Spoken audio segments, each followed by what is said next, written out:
Welcome everyone. My name is Dr. Stacy Camp and I am the director of the MSU Campus Archaeology program. I am your host tonight and I am here to welcome you to our first ever virtual Apparitions in Archaeology Haunted Tour and Facebook Live event. Tonight you're going to see a video that was put together by the MSU Alumni Office on our behalf. That is a new video that has never been shown before that documents the historic sites on campus that we have excavated at Michigan State University. We want to thank the MSU Paranormal Society, the MSU Alumni Office, and the MSU College of Social Sciences for helping us collaborate and put this event together.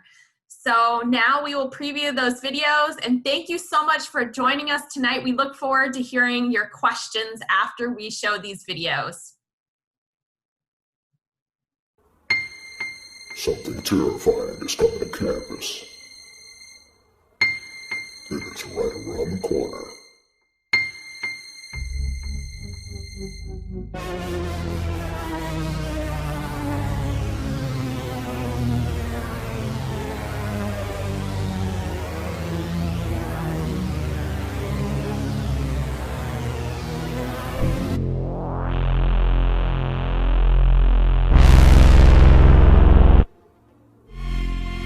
Apparitions Archaeology. Join us all October.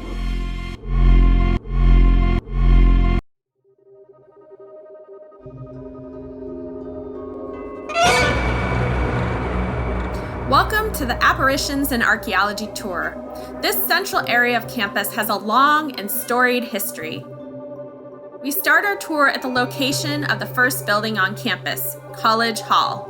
It was erected in 1856 and was the first structure in America that was dedicated to the instruction of scientific agriculture.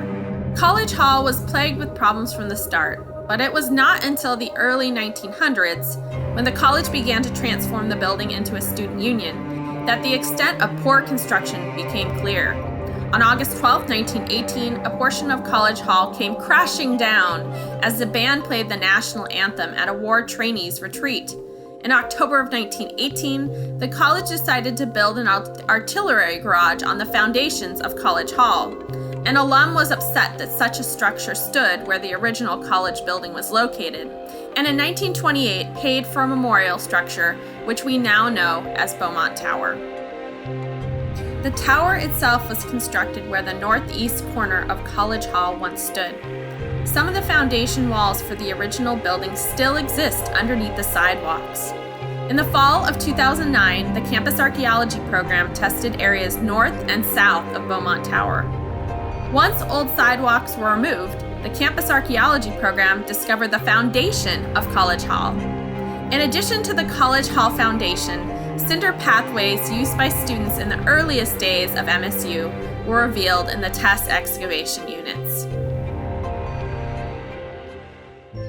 In 1927, East Lansing determined that a proper sewer system was needed, and the brook was diverted into a concrete pipe system.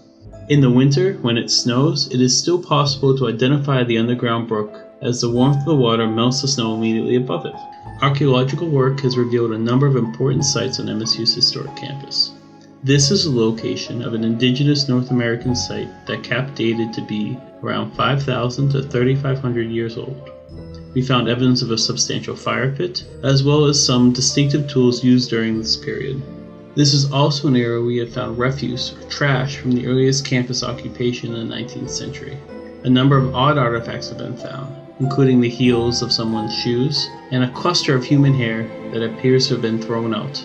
Finally, when campus first began, it made its own bricks. This is the area where clay was gathered for the bricks to construct the first campus buildings. It is not entirely clear where the bricks were actually made. Saints Rest was the first dormitory on campus. Constructed in 1857, it allowed students to live close to both their classes and their fellow classmates. The building was constructed to house 56 students, but with increasing enrollment over the years, eventually over 80 young men were crammed into its rooms. The lack of funds meant that the structural upkeep lagged behind, leaving the building in poor condition as the years went on. In the winter of 1876, while students were on break, the building burned down.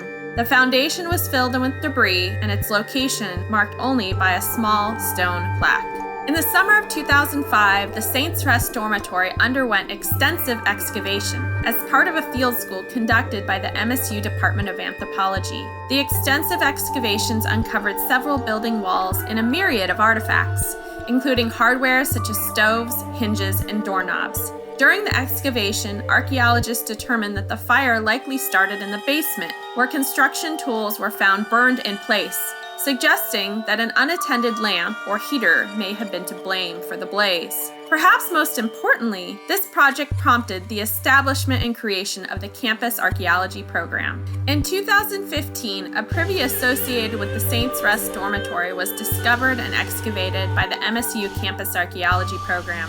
Not only was this the bathroom for the students, but it also served as a dumping ground for illicit items, such as smoking pipes and alcohol bottles, that students wished to hide forever. But also discovered in this historic privy was the head of a porcelain doll, who came to be known as Mabel. Why someone living in Saints Rest, an all-male dormitory, was seeking to get rid of a doll remains a mystery. Linton Hall is the oldest standing academic building on campus. It was erected in 1881 to serve as the college library and museum, and was used as the administration building in its later years. Lack of funds contributed to the library's beginnings on the third floor of College Hall. After a brief residence on the first floor of that building, the collection of over 1,200 volumes and newspapers was moved to the new Linton Hall. The second floor of Linton Hall was also home to the General Museum, which held the college's natural history collections. In 1925, the museum collections moved to the current MSU Museum building. Both the collections and the library stayed in the museum building until 1955, when the current library was built. After the departure of the collections, Linton Hall was transformed into the administration building and then various administrative and departmental offices. The 1900 fountain is an often overlooked artifact of the past, hidden between the bushes and trees of this area. It is a unique feature, not only due to its age in that it has two sides, one for humans and one for horses, but that it marks where the old road used to go through campus. Before cars and campus expansion, the road for this central area actually ran between the buildings, not along the outer sides as they do today. As travelers made their way through campus, they would stop here for a quick refreshment. It was placed between Linton Hall and Williams Hall, now located under the current MSU Museum. The building wasn't symmetrical. The original plan was to make both sides exactly the same, but because of a lack of resources, the north wing was never built. Building materials included mostly red sandstone, and the dorm stood in front of an artificial pond. In the late 1930s, the women moved out of the women's building and into a new women's dormitory, Williams Hall, and the name of the women's building was changed to Morrill Hall. It wasn't until 1896 when an official women's course was added into the curriculum. This caused the number of women attending the school to greatly increase, and it was clear that a building was needed for female housing. Construction on the women's building began in 1899 and was completed in 1900. The building was designed to sleep 120 women and a handful of faculty, including the dean, the head of the home economics department, her assistants, and the physical education instructor. Other rooms included a kitchen lab, dining rooms, a large recreation room, parlors, music rooms, bathrooms, and even a two-story gym. Since then, the building has been used for a number of different department offices and classrooms, most recently that of English, History, and Religious Studies. In 2010, the Board of Trustees decided that the internal wooden structure of Morrill Hall had incurred irreparable deterioration and was at the end of its useful life. The decision was made to demolish the building and in its place create a commemorative green space. Archaeological survey of this area was done prior to reconstruction, but no artifacts were recovered. All that is left is some of the original stone which was used to construct benches, and the original layout of the building, which has been marked with the concrete sidewalks below us. This area was once known as Faculty Row. This was where the first faculty homes were built on campus. Building began in 1857, 2 years after the college was founded. Cowles House was one of the first 4 houses built. By 1885, there were 11 houses in total. Each building housed professors and their families. Some of the most famous residents of Faculty Row include President Abbott, Dr. Beale, and Dr. Kedzie. The houses were built to look like 19th century farmhouses, with big front porches, backyards, and even small horse barns. By 1970, all of these buildings had been repurposed, moved, or demolished. The only Faculty Row building still here today is Cal's House, which is the oldest standing structure on MSU's campus. Today, it serves as a special event center and meeting place for the president. This area is now known as North Neighborhood and is home to numerous undergraduate students. Construction on the dormitories began in the 1940s. Each dorm is named after a prominent woman from MSU's history, including Louise Campbell, Maud Gilchrist, Linda Landon, Mary Mayo, Sarah Williams, and Alida Yakely. In 2008, Campus Archaeology excavated Faculty Row in the area between Landon and Campbell Halls. During these excavations, the Campus Archaeology program found early construction materials, including wood plumbing pipes and bricks made of clay sourced from the Red Cedar River and fired on campus. This shows that members of MAC's population relied on local materials to construct the earliest buildings. In 1879, Beale got the college to build a botanical laboratory in the area near the Botanical Garden. The laboratory held state-of-the-art equipment, including compound microscopes. The first floor of the building was a laboratory lecture room, and the second floor was a museum with a large collection of plant specimens. This building burned down in 1890. Legend has it that some incompetent graduate students accidentally started a fire in the attic. Beale holds the world record for the longest continually monitored scientific study. In 1879, he buried 20 bottles of seeds mixed with sand at a secret location on campus. The goal of the experiment was to dig up one bottle every few years and test how many seeds sprouted. The next bottle is due to be excavated in 2020 and the last in 2100. Campus Archaeology excavated between West Circle Drive and the Beale Garden Gazebo in 2016. CAP found building foundations believed to be the Botanical Laboratory. Artifacts recovered include building materials, melted glass, and charcoal, probably associated with the 1890 fire. Beale Botanical Garden is the longest continually maintained university garden in the nation. It was established in 1873 by William Beale, MAC's first professor of botany. When he arrived at MAC, Beale turned much of this area of campus into a wild garden that he used as an outdoor laboratory. The garden contained over 700 species of flowering plants. The planting, labeling, and maintenance of the garden was done almost entirely by Beale's students. When Beale died in 1924, the Michigan State Board of Agriculture renamed the garden after him. Welcome to the MSU Museum. Long ago, a very different building stood in this spot, Williams Hall, which was the second dormitory on campus. It was built in 1869, but, like nearby Saints Rest, it burned down in 1919 during winter break. Museum collections were originally housed in Linton Hall, just to the northeast of here. The current museum building was finished in 1925.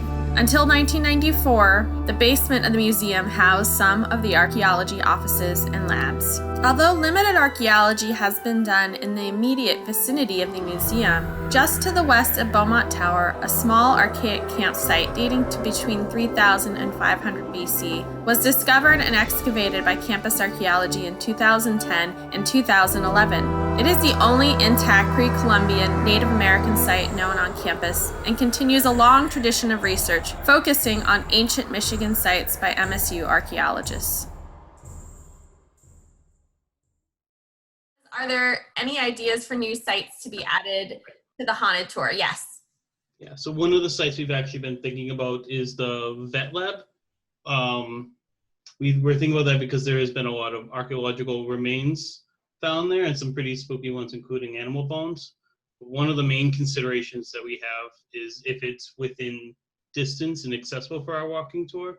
And for that, we usually think of sites that are in the sacred space or the green area in the middle of old campus at MSU. Great. One of the kind of follow-up questions we had to this was, and this I'm going to toss this to anyone on the panel. Do we know of any hauntings at the vet lab or current buildings near there?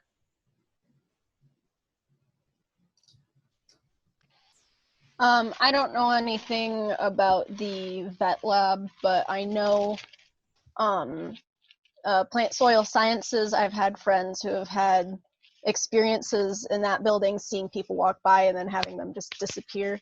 I don't think there really is a building on campus that could possibly not be haunted. I've heard many rumors in many different buildings, including dorms, cafeterias, but there's just the main ones that we have in our event that we have actual written documentation of possible hauntings.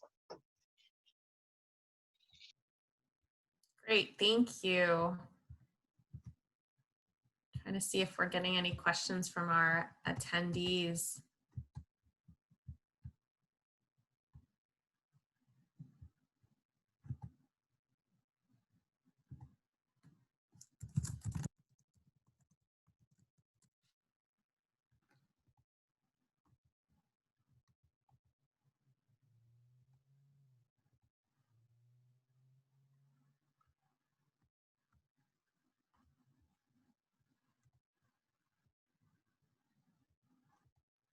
I think Amber Clemens, who's a forensic anthropologist, one of our campus archaeologists, is going to join us in just a minute.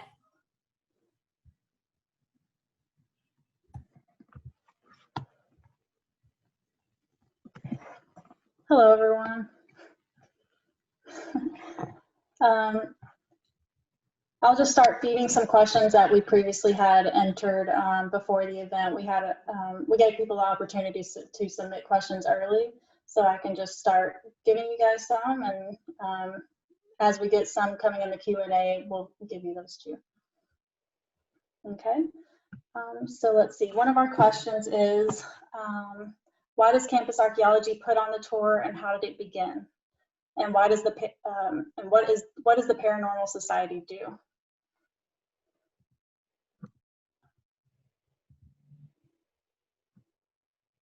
I can do the why does campus archaeology put on the tour? One of the questions that we often get is, why do we do this when we focus on history and archaeology? And one of the reasons we do it is because we have people from all walks of life who come to this tour, people who are interested in the paranormal, people who are interested in the archaeology. And for those people who are interested in just the paranormal, I think sometimes we're able to draw them into the archaeology too by having this event.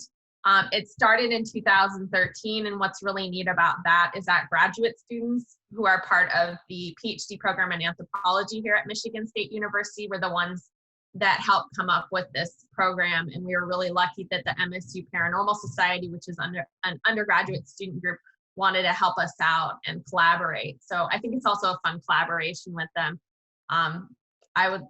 I'll pass the question to the Paranormal Society about why does the Paranormal Society do this event?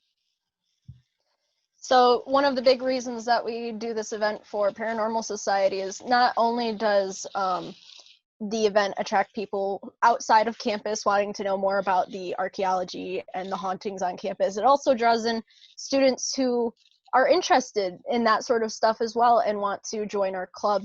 And the main thing we do with our club is we'll go on investigations, we'll go to different haunted locations around Michigan and search for ghosts, see if there's anything in those areas. But we also do many different things in our group activities. We'll discuss conspiracy theories and paranormal, just all the weird and supernatural things you can think about. And it's just a great way to make friends and have a fun time with each other.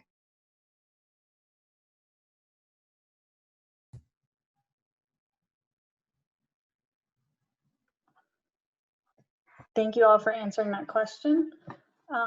Our next question is, how do you choose the sites to excavate for CAP? Is it because they are haunted? And does CAP have any plans to dig in the future? I can take part of this question. I've been here 3.5 years, and so far I haven't experienced any hauntings on our archaeological sites. We choose sites based off of two things. So we Our goal, our mission is to protect and mitigate any heritage associated with Michigan State University. So there is construction that takes place on campus during the spring and some summer and sometimes even the fall. And we're notified about that construction through infrastructure planning and facilities, also known as IPF. And so when we find out that there's going to be construction on a site, we start doing a lot of background research on what may be below the ground so that we can potentially excavate it if we think that during construction they're going to encounter archaeological remains. So that motivates and drives a lot of our research.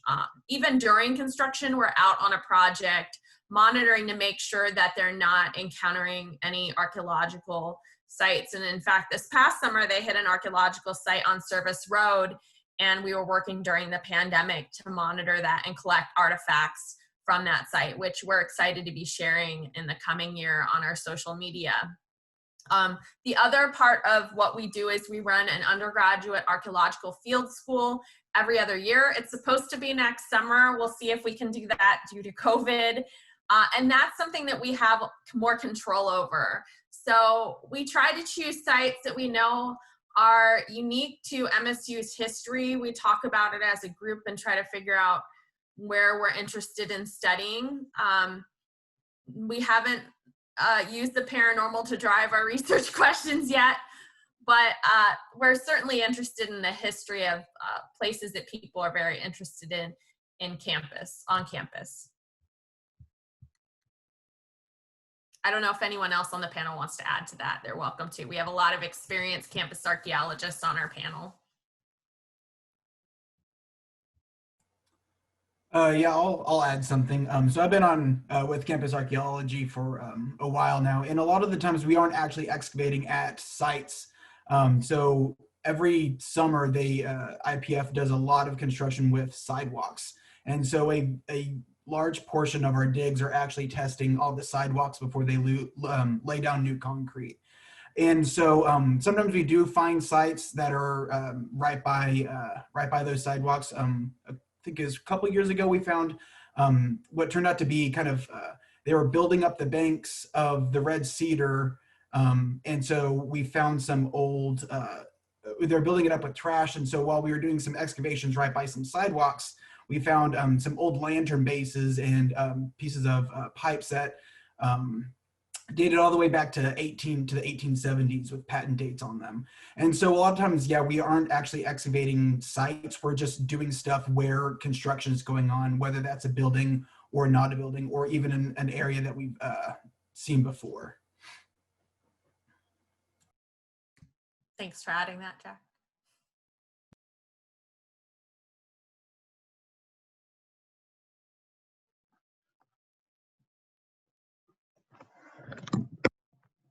Okay, up next, we have a question. Are there any reports of spooky happenings in Olds Hall, or are you aware of any interesting history?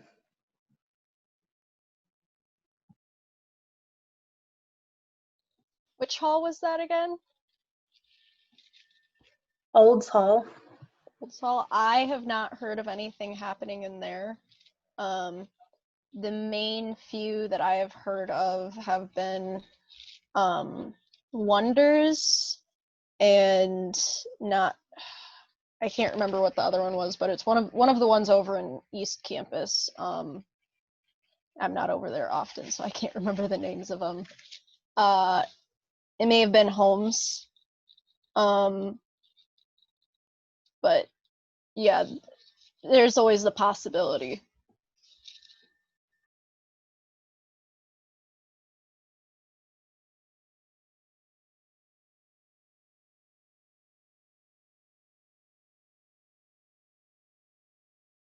And as far as the history of Olds Hall, we know that Olds Hall was built because the original engineering building in that spot burned down, like many of the other early buildings of campus history. And that was particularly devastating for MSU because it had just kind of envisioned itself as a modern scientific university, and its real expensive building burned down. But luckily the president at the time, I believe Kedzie, had connections with Ario Olds of the car manufacturer, and he put down $100,000 to build a new engineering building. So it has that kind of devastating history that a lot of the buildings here have. That, yeah.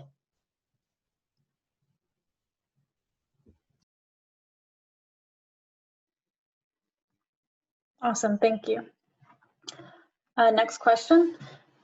Have there been any reports of ghostly interference with cap excavation projects? With regard to Mary Maya's wood pipe, what factors led to MSU or MAC being able to source materials such as metal for construction?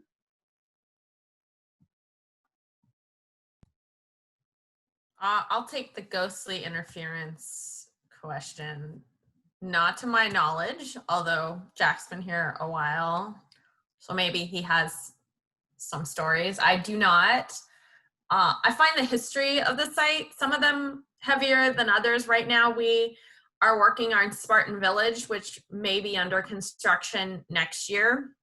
And the family that lived there, one of the families that lived there had 2 children who passed away at 1 year old of diphtheria, and I believe the other one was around 10 years old, and they're both buried. Their headstones are in the cemetery, a cemetery in Okemos, and I think that's a sad story. So in some ways, the stories haunt me, but I haven't had people actually haunt me yet.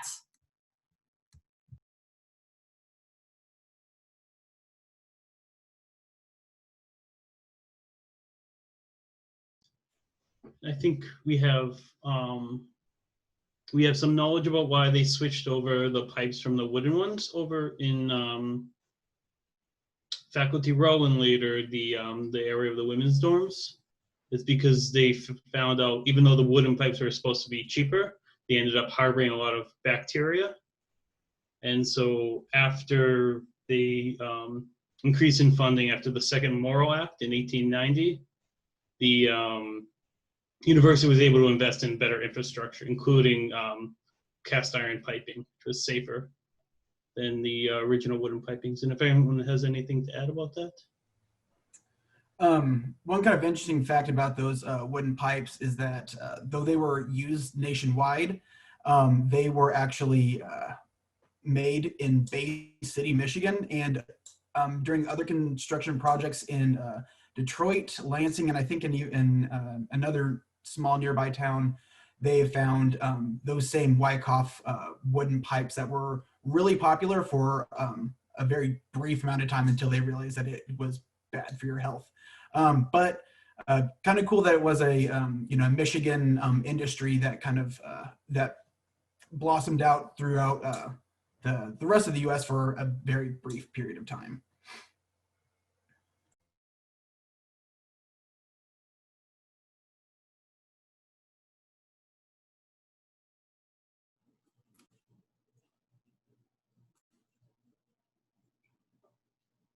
Okay. A question from our Q&A submissions. They're asking if, I guess if anything spooky has happened for the Human Ecology building, and if you guys have any history that you want to discuss with that building as well.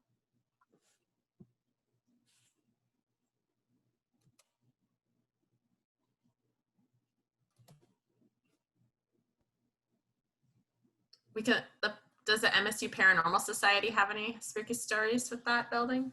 I have not heard of anything spooky happening in that building. Not specifically that one per se. I don't think we have anything to add unless someone on the panel from Campus Archaeology knows a little bit more about that particular building. One thing we learned recently, because we're doing, over the past summer, Campus Archaeology excavated along Service Road, and we hit a trash dump from the 30s, 40s, and 50s, and a little bit of stuff from the 60s. One of the most surprising and interesting things we found on that was a bunch of child-related artifacts, including like plates and shoes and other things. And so we've been researching the history of children on campus for a academic, what do you call them?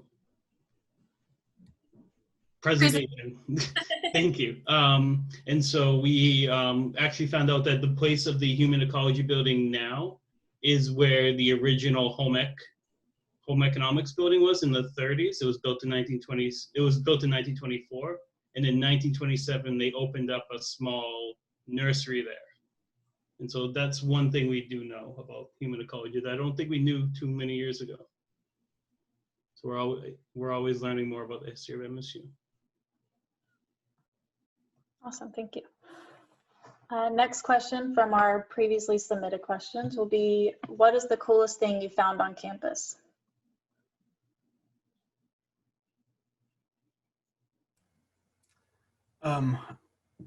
Since I've been here for so long, I have a couple of things.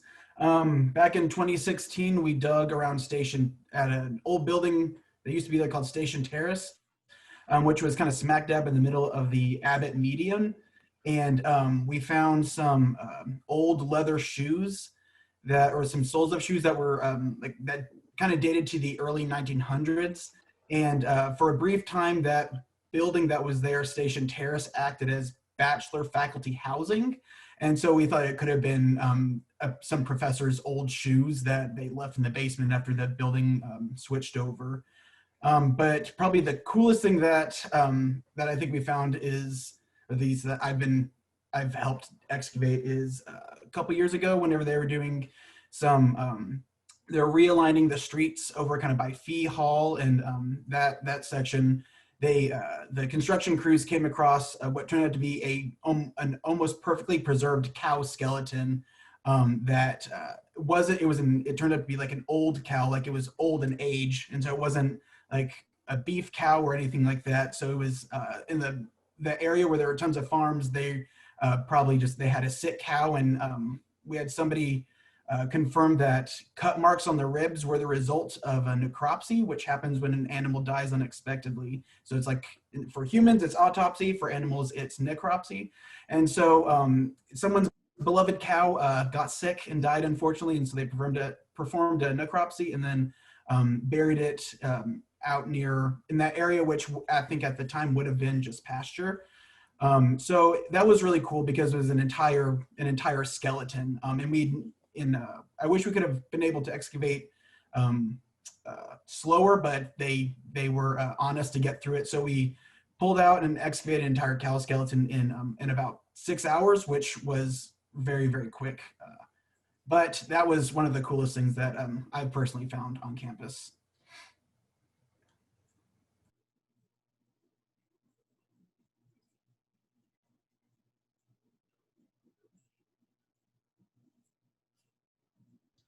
Does anyone have a favorite artifact in the collection that they've seen or analyzed or explored in any way?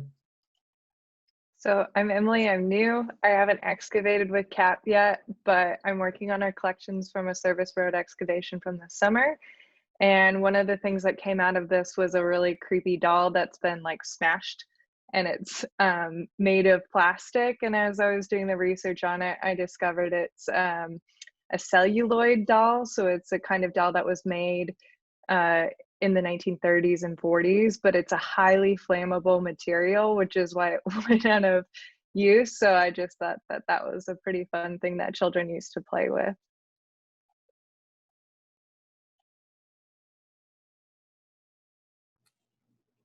Yeah, I'm pretty new as well. So actually last week was my first excavation with Campus Archaeology, and I found my first thing, which was a small little whistle that was actually posted on our Instagram account, which was white and green, which is kind of interesting. It kind of shows there's spirit color, the Spartan colors have been around for a while. It's kind of a weird first thing to excavate.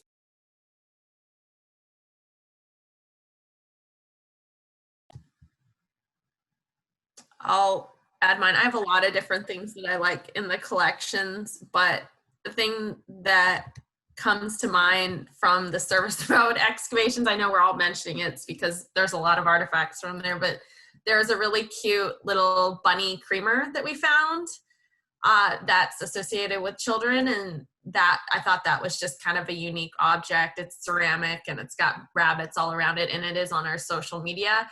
I also love the frozen Charlotte doll. It's a little doll that has been in some of our video promos for this event. And there's a really neat nursery rhyme that goes with it. There's various iterations of it, but essentially it's that Charlotte was too vain to put a coat on when she was going to the ball, and she wanted to show off her dress. So she gets in a carriage with their suitor, and she's in a dress without a coat. And when they get to the ball, she's frozen. So that's kind of a morbid story, but they used to put these little frozen Charlotte dolls that are made of porcelain. They're like one body essentially, and like birthday cakes and things that like were edible. So you'd find it in the middle of those things. So I kind of like that Victorian story, morbid story, especially during Halloween.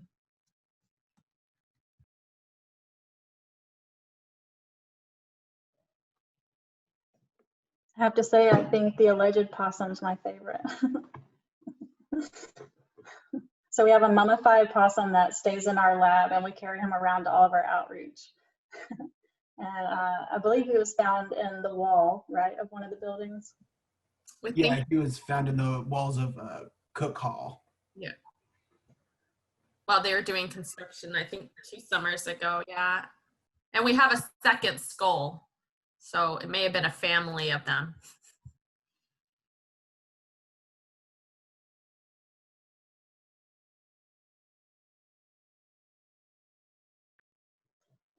We do have a question in the chat. Was anything found during the excavation of the music building addition?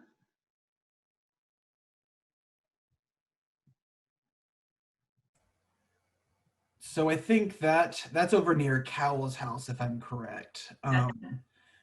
So I remember, because I helped on some of the shovel test pits for those, and we really didn't find all that much there. We monitored construction, and they didn't really find anything, maybe a couple of bricks.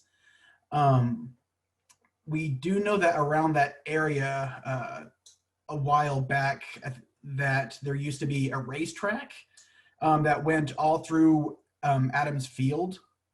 And so I think we found, and I think it was some kind of like they used, I don't know, some kind of gravel path.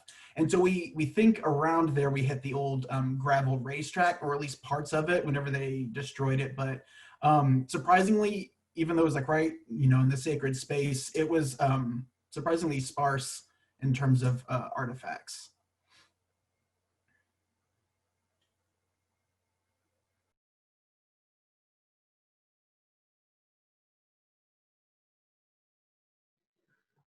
Thank you, Jack. Our next previously submitted question is, which of the haunted tour stops has the most artifacts?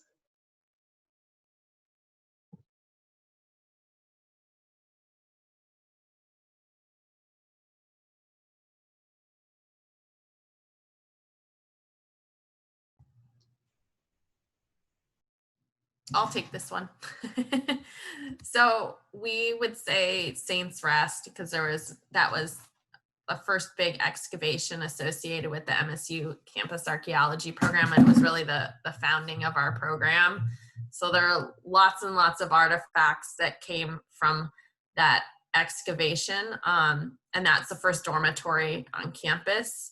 We were also able to recover artifacts from a privy associated with Saints Rest, and the privy was located under the kind of U-shaped driveway that's in front of MSU Museum. If you go to campus, and you need to wear a mask outdoors if you go to campus right now, you should find a signage for Saints Rest right next to the museum if you want to kind of explore that area. I don't know, are there haunted sites associated with Saints Rest? Those the Paranormal Society might know about? I believe so. Let me look real quick.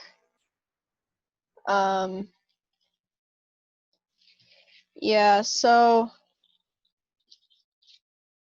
there was no reported deaths at the Saint Rest, so there isn't very many apparitions heard of or seen there. But there has been a figure seen wearing overalls and boots walking around that area. Other than that, that's as much as I know about the Saints Rest apparitions or hauntings.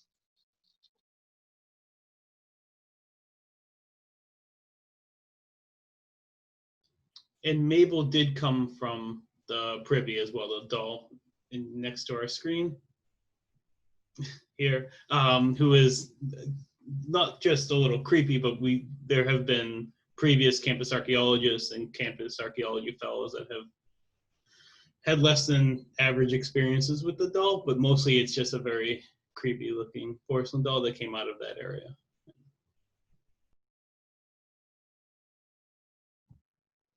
And if there are any people that just joined in, I want to remind you that you can ask us live questions by clicking on the Q&A button at the bottom of the Zoom panel. So if you have something that's pressing, please do ask it. We're going through questions that people previously submitted to us leading up to this event. So we did actually have a question about Mabel. They want to know why Mabel is called Mabel.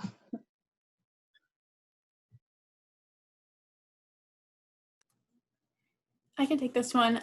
Mabel is nicknamed Mabel based on her hairstyle. So these dolls were really popularly produced in Germany, but basically this hairstyle was really popular. I think it was in the 1860s, and around the same time, Mabel was just a really popular name. So that's kind of the nickname we gave, I guess, previous campus archaeologists gave Mabel. So that's kind of our nickname, not her true name, but something that we use at least.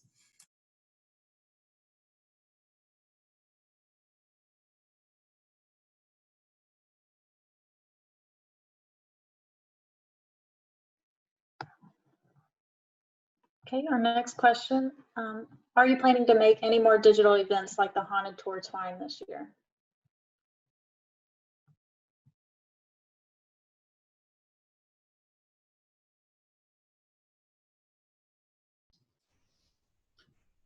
We always are looking forward to making our latest and new outreach events, and it looks like for the time being, a lot of those outreach events are going to be digital.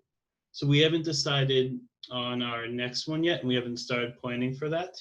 But we did create a lot of these events over the summer, and so we have multiple events and multiple digital humanities that are about campus and campus archaeology on our blog, including one on Faculty Row, on foodways, and a bunch of other ideas. And not only are those on our blog, but we also shared them with the Michigan State Historic Preservation Officer and the Michigan State Museum.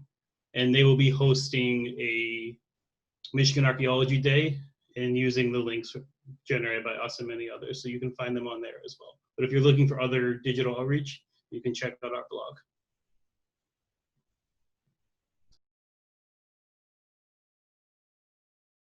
And Rian, you made one of those. You made a tour on the laboratories. If you want to talk about that a little bit. Sure. Yeah. I made basically it's a campus tour, so it kind of brings you through where all the original laboratories were on campus. So starting with College Hall, which is associated with Beaumont Tower on this tour. That was kind of where the first chemistry laboratory was placed before the first laboratory. The chemistry laboratory was then built on campus, followed by a couple others. So it kind of goes through a lot. Some of them what's called Laboratory Row are still on campus today, like Old Botany, the new Morrill Hall, Agriculture Building, Horticulture. I think they call Old Hort now. Those are all sort of associated when the campus was kind of booming and trying to create a lot more hands-on research.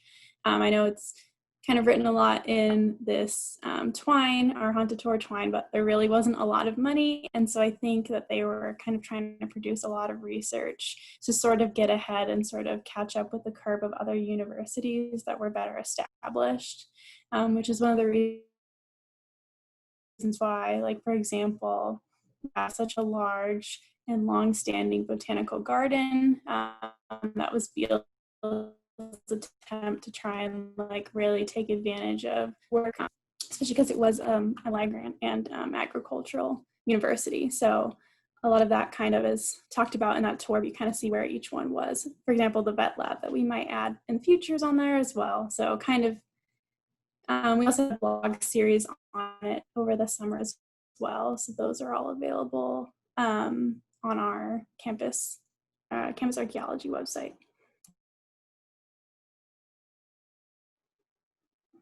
Thanks, Rhiannon and Jeff. We have some questions from our live participants.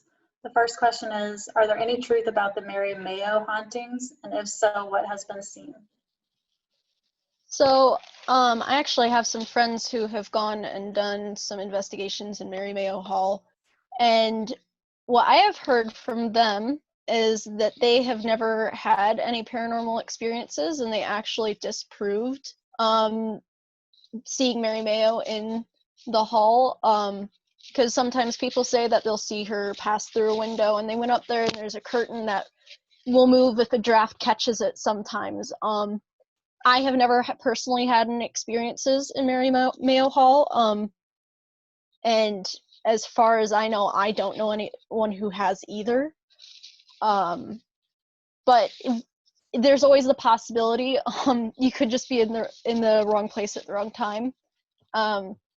I mean, I go to many haunted locations at different times of the year, and sometimes you'll have something happen, sometimes you won't. So it very well could be haunted, but I myself have never had anything happen there.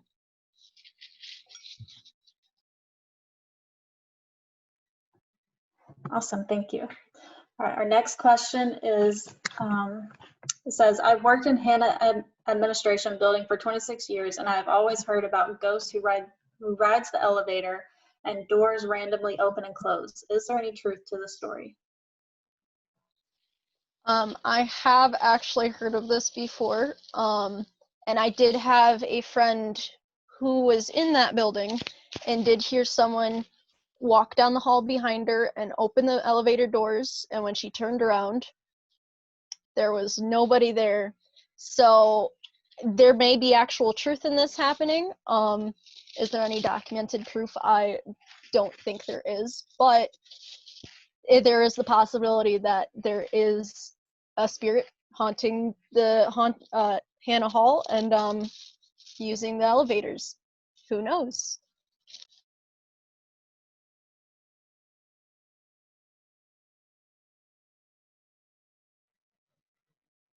Okay. We have another question from our live Q&A. What is the most active site on campus?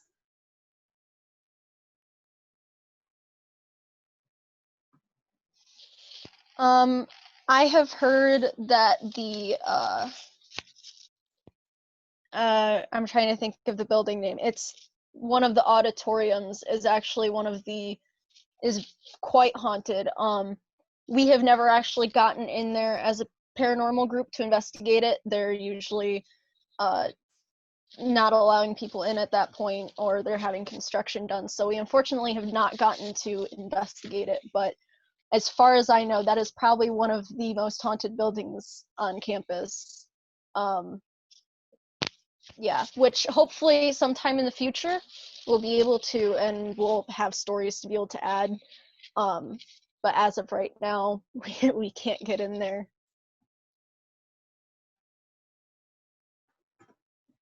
Thank you. So we'll go back to our previously submitted questions. Let's see. Do you have a favorite stop on the tour, and why is it your favorite?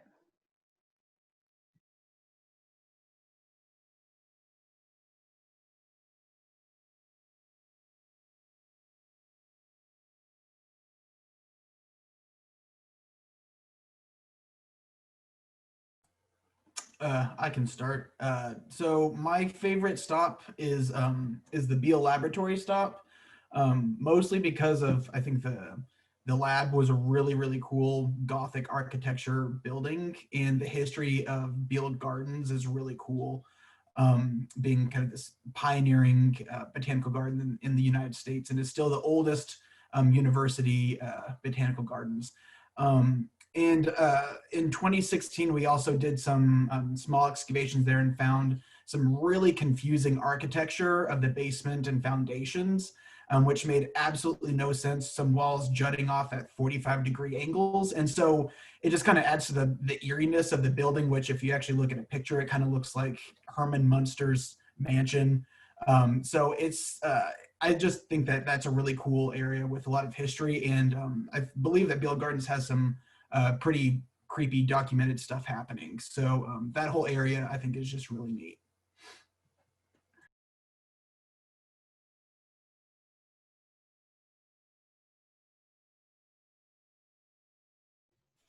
I really like Mary Mayo. I presented there in 2018, my first year at MSU and working for CAP, and I liked not only the history of the area, but that one was the most engaging and the one that we got the most questions at.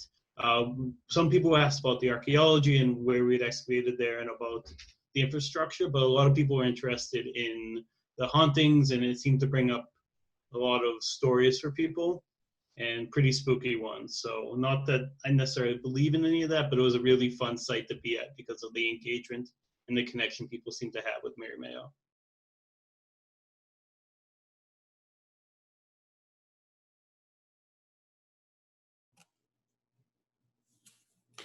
Yeah, I think even though we haven't done it in a while, I helped research for it. I kind of like the fountain, the 1900 fountain stop, just because it's really hidden and it's like hard to find. And I'm relatively new to campus, so it was like really cool checking it out for the first time. But the story behind it was that the class of 1900 created a rock, or donated like a rock to put there to commemorate their class. And their junior class broke it down and trashed it. And so they basically had to replace it, ended up replacing it with a fountain that was used for a lot of the horses and any travelers going around campus. So it just kind of sounds like a very typical class prank. So I just kind of feel like it has like a bit of interesting history to MSU.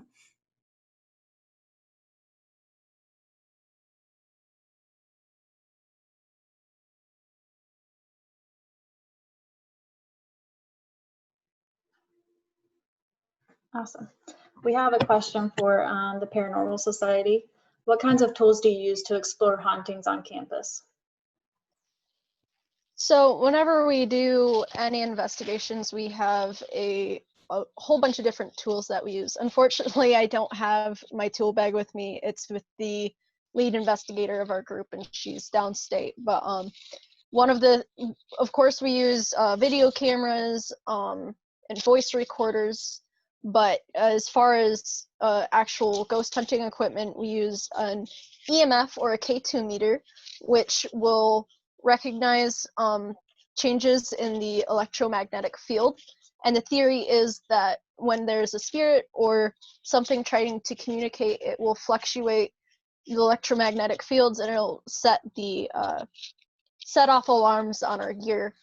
And that gives us the sign whether or not there could possibly be something there. But we always have to keep in mind that it will go off if there's something putting off those electrical fields, such as your phone, or there are some outlets or lights that will put them off. So we usually have our phones on airplane mode.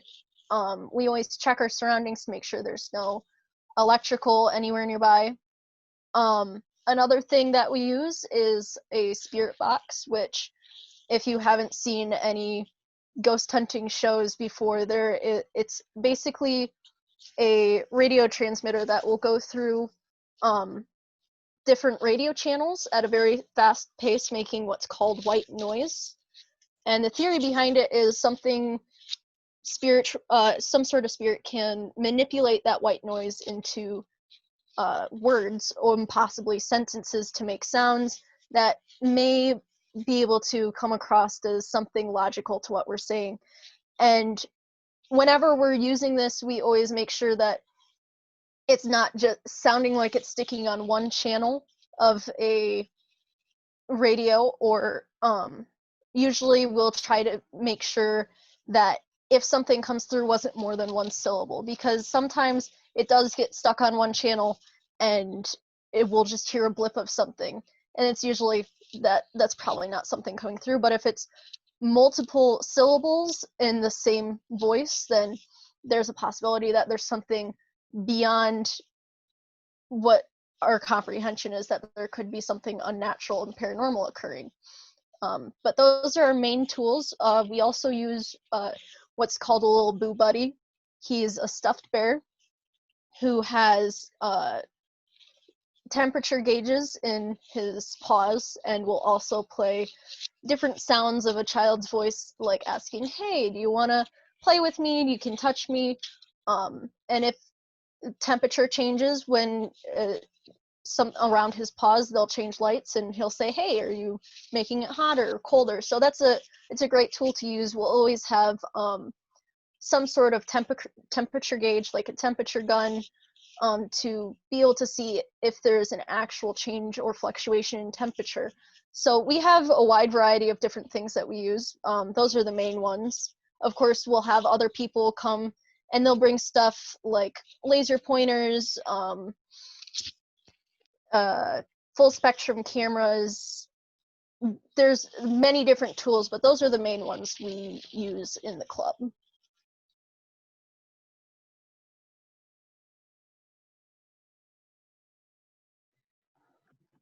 Okay, we have sort of a follow-up question in our Q&A. Where have you been when you've had something come through on the spirit box? For on campus or like in any circumstance? Because whenever I haven't used the spirit box when I've been on campus investigations, so I haven't really had anything come through. But usually when you're using the spirit box, it's good to let it go through a couple cycles to see what the baseline is, to see if you do get interference with it, because it is a very common occurrence depending on where you are.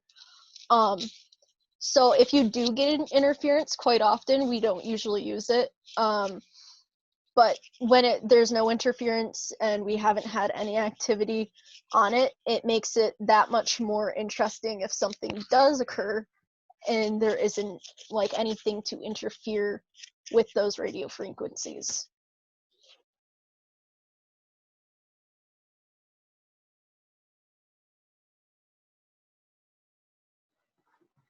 Thank you.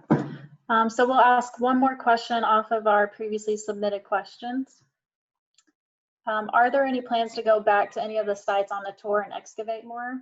And to add to that, does the Paranormal Society have any plans to go back and explore any other sites on campus? I'll take the archaeology one. We don't have any plans right now to return to any of the sites. One of the reasons is because often buildings are built on those sites, so a lot of things are encountered as construction is happening, like we talked about with Service Road this past summer. And the example of the cow skeleton is we don't find things until they dig pretty deep under the ground, because they put a lot of dirt historically on campus to fill up the landscape and fill certain landscapes so that it's level. But we always monitor construction, and we always try to do at least what we call surface survey or pedestrian survey, which is when we walk across a landscape that's slated for construction, look for artifacts, and if it's safe to do so, meaning there's no utilities on the landscape, or at least not near where we're going to be digging, we'll do shovel testing, which means we go across the landscape. And depending on the size of the landscape and what we think we might encounter, we might walk every 5 meters across the landscape and put holes in the ground to see what we encounter. And then again, we monitor as construction is happening to see if they're encountering any archaeological sites or artifacts. But because there's been so much construction on those sites that are on our tour and we kind of know what's there, we're not planning on digging at those sites. I think there are some areas of the sacred space on campus that we haven't explored in significant depth, but we have done a lot of survey and shovel testing. So maybe some of the historic areas in the sacred space in the future, but none of the specific ones that we're talking about for tonight, just because we already have explored them archaeologically. As for Paranormal Society, if we're going to be doing any investigations in the future on campus, we usually do investigations on campus every year. We usually do them right before Halloween, so we have stuff to bring to the Apparitions Archaeology haunted tour. But unfortunately, with COVID, we don't have meetings on campus and we aren't meeting in person. So hopefully in the future, we will be continuing to do investigations on campus, and maybe we'll have some more stuff next time we have this possibly virtual tour or in person again.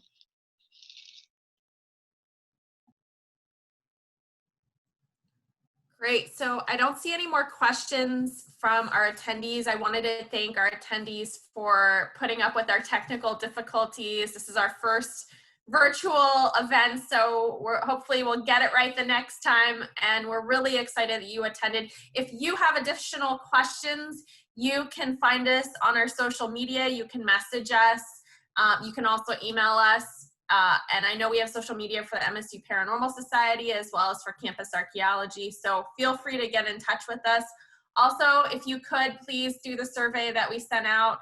It's just for our information to improve our events in the future and get some feedback from you, so we appreciate you taking the time tonight to do that. I want to thank the MSU Alumni Office for hosting this event and for doing a lot of the promotional videos and promotional information for this event. I want to thank the College of Social Sciences for doing promotional videos and promoting the event. I want to thank the MSU Paranormal Society for showing up tonight amid, I'm sure, a very hectic fall semester with lots of classes. So thank you so much for your work. We always appreciate partnering with you and learning new things about our campus's paranormal history. And then finally, I want to thank our campus archaeology crew who put a lot of time and effort into making the tour happen, the virtual tour this summer and fall, and for showing up tonight and answering questions. Thank you again, everyone.